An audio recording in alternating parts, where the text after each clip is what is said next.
I'm Joanna Small, the Public Information Officer for the Wheat Ridge Police Department. It's Friday, July 14th, and this is your WRPD Video Week in Review. Here's a summary of some of the most notable incidents that your Wheat Ridge patrol officers responded to over this past week. Yesterday, officers were called to the 4700 block of Kipling when a woman who hadn't paid her motel bill asked for a police escort to retrieve her belongings. She was told to return tomorrow when the motel front desk was open, but instead she tried to break into the room. She was issued a summons for criminal mischief. Also yesterday, a suspect was contacted in the 4000 block of Upham for an investigation involving animal abuse. During the contact, he was found to have a warrant out of Edgewater. The suspect then had a possible seizure and was transported to the hospital, where he attempted to leave until he spotted our officer in the hallway. He received a medical clearance to be jailed and was taken in on his warrant. Overnight on July 11th, the suspect was contacted by patrol officers as the driver of a Ford F-350 reported stolen out of Denver. This occurred in the 9200 block of West 48th Avenue. The suspect attempted to run inside an apartment but was stopped by officers. The suspect had a Department of Corrections warrant for his arrest and has been labeled a habitual traffic offender. He was jailed on his warrant and is now facing new charges for motor vehicle theft and possession of drug paraphernalia. Also overnight on July 11th, officers responded to a shots fired call in the 6100 block of West 40th Avenue. A single round was found in the wall of an apartment in the area. Detectives are currently investigating this particular incident.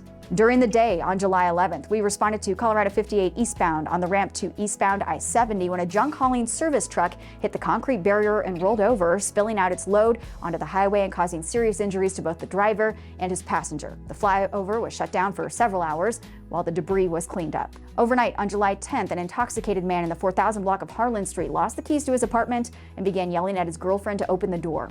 The girlfriend was afraid of the suspect and concerned he would disturb their sleeping child. The suspect broke out a window and was bleeding from his hands when officers arrived. He took a fighting stance and refused to be taken into custody cooperatively. During the struggle, an officer was elbowed and another was kicked. During transport to the hospital, he flicked blood into a third officer's eye. He's now facing 3 charges of assault on a peace officer, resisting arrest, child abuse, criminal mischief, and domestic violence charges. Also on July 10th, 6 women came into a restaurant in the 3700 block of Wadsworth, assaulted one of the employees, and stole a wig off of her head. It was determined that the victim knew at least one of the suspects and that there was a feud happening between them on social media.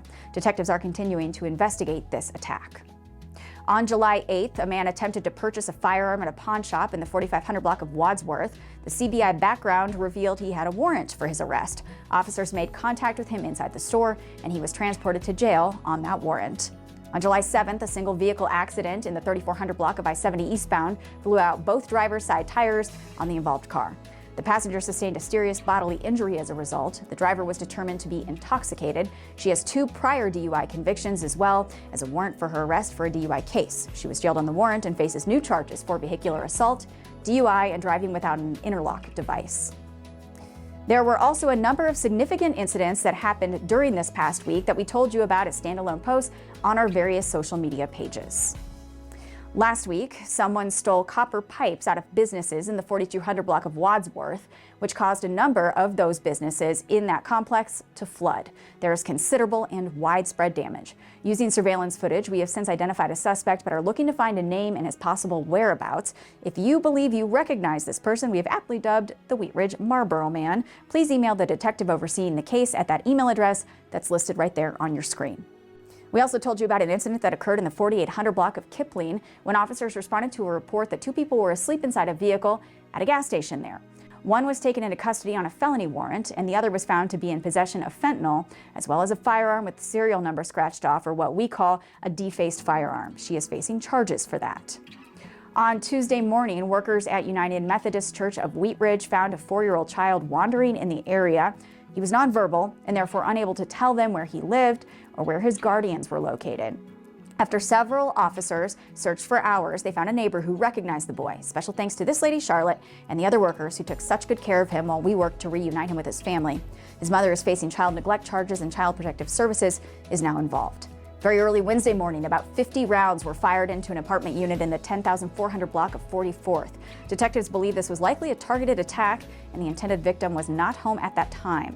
One person inside the unit was fortunately uninjured, and there were no other injuries in the apartment complex at all. Detectives are working law enforcement resources to solve this case, and if we need the public's assistance in helping identify a suspect or suspects, we will certainly make that request on our social media. In between your calls for service, we proactively contacted people for crimes like trespassing and jaywalking, which often lead to arrests for warrants, drugs, and/or drug paraphernalia. We also ramped up patrols in areas where we know dangerous driving is an issue, and we recovered 4 stolen vehicles this past week. That's all for now. We'll see you next time, and remember, if you need us, we're always just minutes away.